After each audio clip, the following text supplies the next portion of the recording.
China, the world's biggest consumer and importer of energy, will turn on its taps for Russian gas next week. Russia and China advanced the Power of Siberia 2 gas pipeline, signing a key memorandum between Gazprom and CNPC. Something just happened to the global gas market that economists are calling the most lopsided energy deal of the century. Not a trade agreement, not a partnership, a surrender. On September 2nd, 2025, Gazprom and China's CNPC signed a legally binding memorandum to build the Power of Siberia 2 pipeline, our 50 billion cubic meters of Russian gas flowing east for 30 years.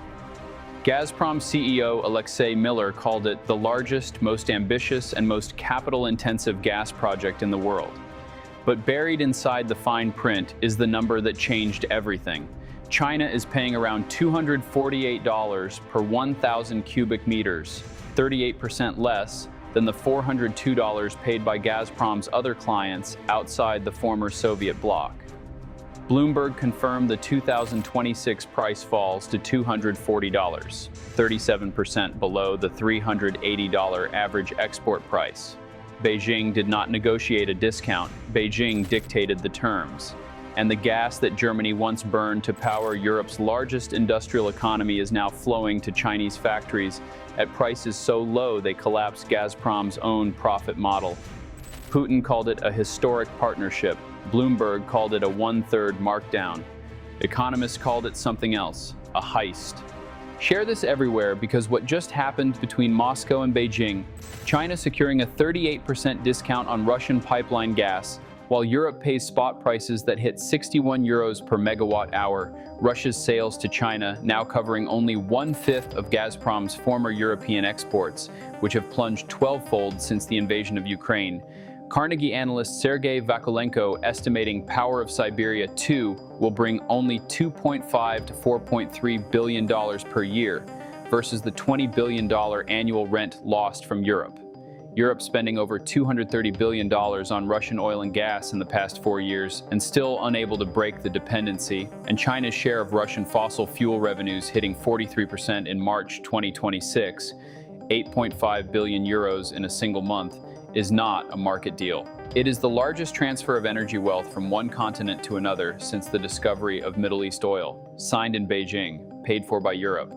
Before we reveal exactly how Xi Jinping forced Putin to accept domestic Russian pricing on gas originally developed for European buyers, paying 3 times as much, why the Iran war was the specific pressure event that broke Gazprom's negotiating position, and what the 30-year contract length means for Russia's fiscal sovereignty, subscribe to this channel right now and hit that bell. Because the specific dollar figure per 1,000 cubic meters Gazprom accepted tells you this was not a win, it was a confession. Here is what the numbers actually show, and why the price gap is the most consequential data point in the global gas market today. According to Moscow's own Economic Development Ministry, China is paying around $248 per 1,000 cubic meters this year, 38% less than the $402 paid by Gazprom's other clients outside the Commonwealth of Independent States. Not speculation, not analyst estimates, Moscow's own ministry. Next year, the price for China is projected to fall to $240, about 37% below the average export price of $380. The discount is not shrinking, it is widening. Think about what that 38% discount means for Russian state revenues. Every 1,000 cubic meters flowing to China instead of Europe represents roughly $154 in lost revenue. Money that never enters the Russian budget, never funds the war, never supports the ruble. Carnegie's Sergei Vakulenko estimated that Power of Siberia 2 will generate only $2.5 billion to $4.3 billion per year. A far cry from the $20 billion per annum in rent lost from the gas trade with Europe, 1/5 of what Europe used to pay for the same gas, pulled from the same fields. Now look at what China demanded that Russia could not refuse, and why Beijing's opening position tells you exactly who held the power in the negotiating room. Alexei Gromov, Chief Energy Director at the Institute for Energy and Finance, confirmed Beijing's preferred pricing was aligned with Russia's domestic rates, around $120 to $130 per 1,000 cubic meters. Moscow wanted terms similar to Power of Siberia 1, indexed to the Asian oil product basket, about $265 to $285. China opened at $120. Russia wanted $285. The final price landed at $248, closer to Beijing's opening position than to Moscow's. The Financial Times reported attempts to conclude the deal had run aground over what Moscow considered unreasonable demands by Beijing on price and supply levels. Beijing pressed harder, asking Russia to pay close attention to heavily subsidized domestic prices, adding that it would only commit to buying a small fraction of the pipeline's planned 50 billion cubic meters annual capacity. That is not how sovereign nations negotiate. That is how a creditor talks to a debtor. Independent analyst Mikhail Krutikin told the Moscow Times, "Gazprom's position is a dead end while the Chinese have a choice."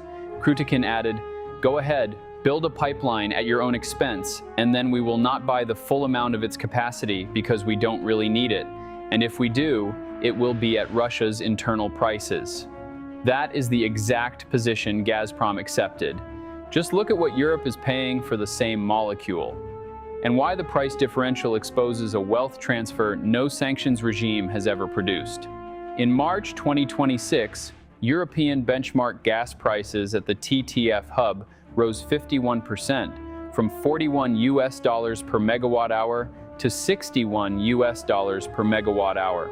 Europe has spent over $230 billion on Russian oil and gas imports in 4 years. And when Europe tries to escape, it lands in a more expensive trap. In 2025, the EU imported over 140 billion cubic meters of LNG, with the US accounting for almost 58%. Volumes tripled between 2021 and 2025. IEEFA confirmed EU countries spent 258 billion euros on LNG imports from 2022 to June 2025. 117.4 billion euros went to the US. The asymmetry is staggering. China pays $248 per 1,000 cubic meters of Russian pipeline gas. Europe pays the equivalent of roughly $640 per 1,000 cubic meters at $61 per megawatt hour spot, 3 times the price, for molecules originally supposed to flow to Europe anyway. Power of Siberia 2 transports gas from the Yamal Peninsula in West Siberia, reserves originally intended for EU customers, same fields, same gas, rerouted east, sold at 1/3 the European price. That is the heist. And here is the detail nobody is connecting, and why the Iran war in February 2026 was the event that broke Russia's negotiating position. Negotiations over Power of Siberia 2 had stalled for years, with China demanding prices close to Russia's heavily subsidized domestic rates. For over a decade, Moscow refused. Gazprom walked away multiple times. In mid-August 2024, Mongolia, which has to approve the transit route, removed the project from its fiscal spending plan through at least 2028. The deal was functionally dead. Then Iran happened. Beijing renewed interest in the pipeline following the global energy instability triggered by the Israel-Iran conflict, according to the Wall Street Journal. The war, combined with Iran's closure of the Strait of Hormuz that disrupted 20% of global oil and LNG flows, created a global crisis, but it hit Russia and China differently. Russia's oil exports surged to Asia at premium prices, a short-term windfall. China's LNG imports from the Gulf were threatened, a long-term vulnerability. Beijing needed a pipeline hedge. Moscow needed a buyer before the war in Ukraine drained its finances. One side negotiated from strength, the other from desperation. The final price, $248, reflects exactly that differential. Now look at what this means for Russia's long-term sovereignty, and why signing a 30-year contract at 38% below market is not just a revenue loss, it is permanent subordination. The Power of Siberia 2 deal is structured for 30 years, 3 decades. Every future Russian president, through 2055, inherits a gas export obligation priced below what Gazprom could earn anywhere else. Even if a final contract is signed next year, construction takes at least 5 years and another 5 to reach full capacity. Think about the terms Russia accepted. Build the pipeline, pay for the Russian section, accept a price closer to Chinese demands, commit for 30 years. Watch China refuse to guarantee full offtake. Senior China analyst Alexei Maslov told Vedomosti that Russia is expected to finance the domestic section of the pipeline. Russia pays for construction. Russia accepts Beijing's price. Russia delivers gas for 30 years. That is not partnership. That is vassalage. Alexander Gabuev, director of the Carnegie Russia Eurasia Center, said Russia's failure to secure preferred terms underscores how the war in Ukraine has made China the senior partner in the country's relationship. Senior partner. That is the phrase a Carnegie analyst used to describe the Xi-Putin hierarchy. And here is what makes this heist specifically more devastating than any previous energy deal. It is locked in and cannot be undone. The Yamal reserves now committed to China were originally intended for EU customers. Physical molecules, finite reserves. Once piped east, they cannot be piped west. Russia's exports to the EU fell over 75% between 2021 and 2023, and by early 2026, the EU adopted regulation to prohibit both LNG and pipeline gas imports from Russia, starting March 18, 2026.